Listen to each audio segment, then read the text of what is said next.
So it is July. A couple weeks ago, it was prom season. Lots of kids getting to dance and shimmy and celebrate the end of their high school careers. Cyrus Senior was DJing at one such prom. Now, of course, those things end pretty late. So it was about 2:30 in the morning when he was pulled over by a police officer. Now, there is a new policy as of a couple of years ago with the Montreal Police. They have to explain why you've stopped somebody. A recent report, though, by several Quebec universities found that racialized people are still disproportionately targeted by police.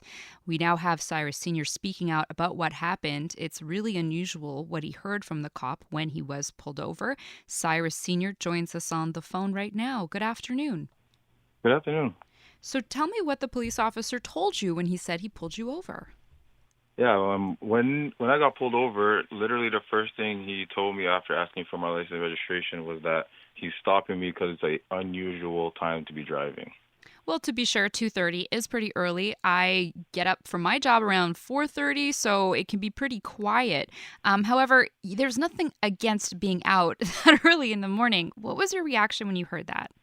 Yeah, so I was in the car with one of my friends, and that's who I was actually dropping home, and we were both just shocked because we were like, what does that mean? Like, if like I personally didn't know there was still a curfew going on, so like I was just sitting there kind of baffled on how that was the first thing he told me.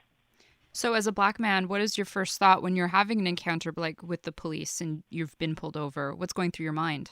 Well, I'll be honest. This is not the first time it happened. Like this probably happened to me countless times. Like I'll try to recount during like the week of how many times it happened to me, and roughly I could say since I started driving since I was 16, it probably happened to me 10 plus times.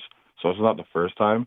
But like in my head, my parents always told me to like never get aggressive, like be respectful, talk to them like with manners, and don't try to get on their bad side because like as we all know and heard before, like we never know where this could escalate to. So in my mind, it was just be respectful and just do what you need to do to get out of this safely. So that's all really going through my mind. And what happened? Yeah. So then when he took my license registration and told me that, and then came back, that's when I believe he realized what you said was wrong. Because then he came back and said that, oh, another reason why I stopped you was because the when I basically scanned your plates the registration came up as a woman, and I told him it was my mother because my mother's name is under the car. And I even told him, hey, look, I could call for proof, like if you want. Then he's like, oh no, don't worry about that.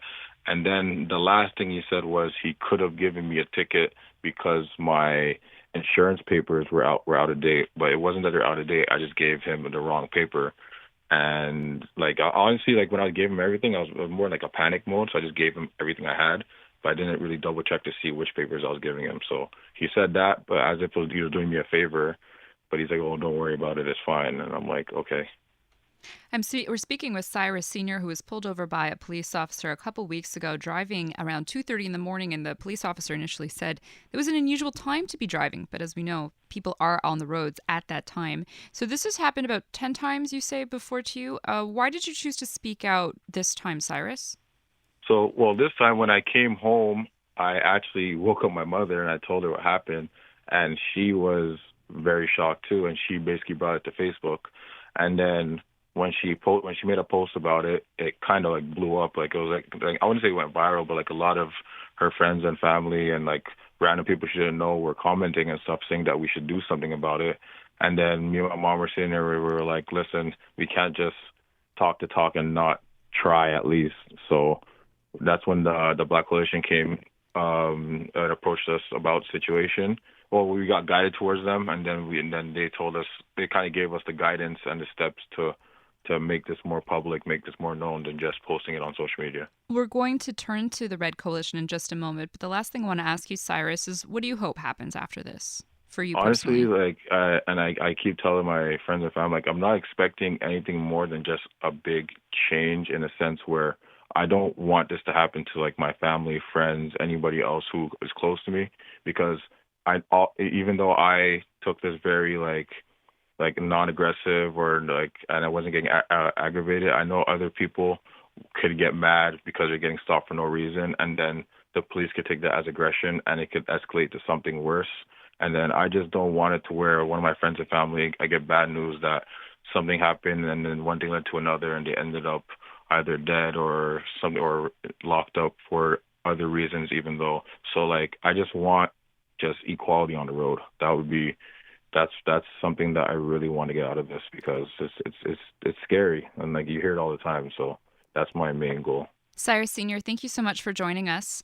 That is Cyrus Senior. He was stopped by a police officer a couple weeks ago, said it was an unusual time to be driving. ALAIN BABINEAU, as Cyrus mentioned, is helping him out with this. ALAIN is Director of Racial Profiling and Public Safety at the Red Coalition, and they've spoken out many times on cases like this, and they're helping Cyrus out. Hello, ALAIN. Hey, good afternoon. How are you?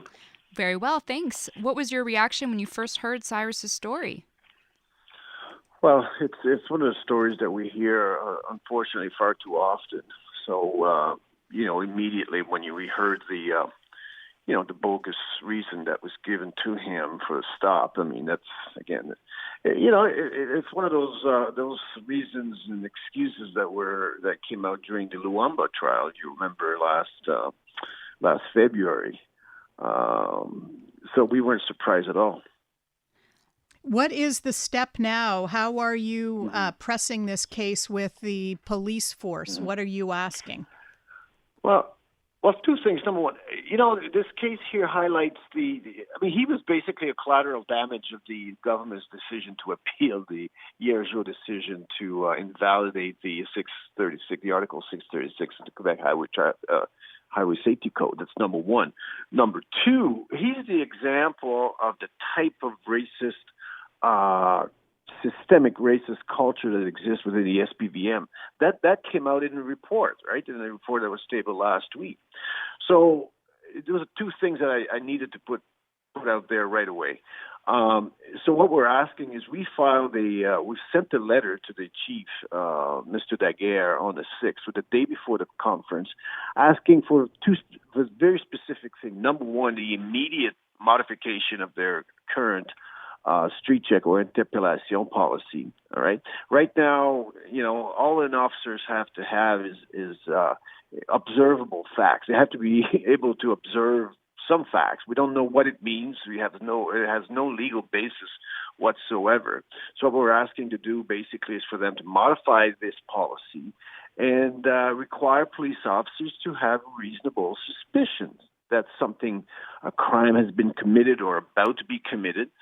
And we're also asking that a receipt be issued every single time that someone is either stopped, like in the case of Cyrus, or street checked in the case of a pedestrian, so that we can capture the race or ethnicity of the individual. Because without stats, we can't measure the magnitude. I mean, the researchers did it, and we know the results.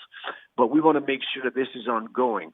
In Cyrus's case, because he wasn't given a ticket, there's no record anywhere of what happened. Well, at least it'll be more difficult to find out or to find the officer that did that. ALAIN BABINEAU, thank you very much for joining us. ALAIN BABINEAU, Director of Racial Profiling and Public Safety at the Red Coalition. We do have a couple of texts in on this question from listeners who've had a similar experience, but they're white. I'm a white male. I've been stopped many times. The reason has been to verify who was driving. I don't see the difference. And another texter says, I worked nights for 10 years. I've been pulled over 4 or 5 times for driving at a weird hour. That's the excuse that was mentioned in the case of Cyrus Senior. I'm so white, I'm practically translucent. And this texter sees it as just an unfortunate side effect of driving late. I don't know. I've been driving to work at 3 o'clock in the morning for more than 10 years. I've never been stopped.